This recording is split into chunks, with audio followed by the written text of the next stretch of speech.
कभी ध्यान दिया, भगवान कृष्ण चूंकि काले हैं, जब आप ध्यान लगाते हैं तो आपकी आंखों के सामने श्याम वर्ण होता है, और जब आप गहराई से उस चेतना में उतरते हैं और आपकी मन की धारा जो निरंतर डाउनवर्ड्स है उसको कंट्रोल करने में सफल होते हैं और उसको अपवर्ड करते हैं, तो धारा का उल्टा क्या होता है?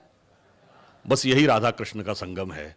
यानी जब आप जाकर अंदर ध्यान लगाते हैं और आपकी प्रवृत्तियां ऊर्ध्वगामी हो जाती हैं, तब आपको वास्तविक आनंद की अनुभूति होती है। और अंदर जाकर क्या प्राप्त होता है? देखिए, भगवान कृष्ण ही जो हैं वो राधा कृष्ण के तो प्रतीक हैं ही, परंतु इसी के साथ साथ एक बात और देखिए, उनको मक्खन बहुत प्रिय है।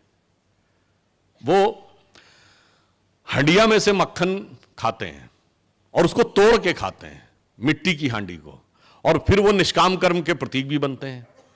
इन सब के पीछे हमारी चेतना का वह रहस्य है कि मक्खन क्यों प्रिय है। हमारा मन दूध की तरह है, हम पानी में मिला देते हैं तो दूध पानी में मिल जाता है, नष्ट हो जाता है।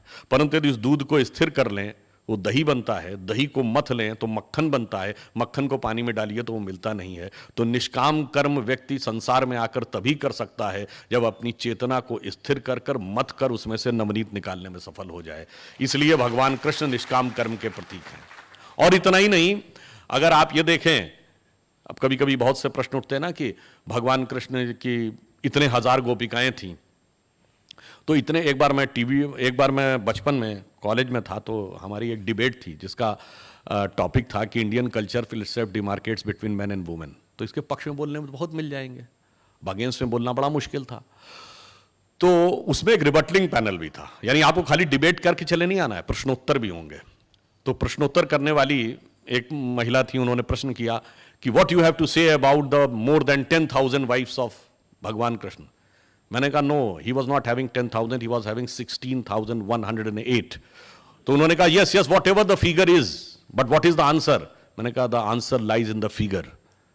16,108 वेद में ऋचाओं की संख्या है, और सभी गोपियों के साथ एक साथ भगवान कृष्ण जब रास करते हैं, इसका अर्थ हुआ किसी एक ऋचा को लेकर आप ध्यान लगाकर गहरे चेतना में उतरिए तो उसी आनंद की अनुभूति होगी जो किसी दूसरी ऋचा के साथ दूसरे व्यक्ति को हो रही होगी। एक ही ब्रह्म सभी में उद्भासित हो रहा होगा। और ये मैं ऐसे ही नहीं कह रहा हूं, सूरदास ने लिखा है, वेद ऋचा भई गोपिका हरिसो कियो विहार।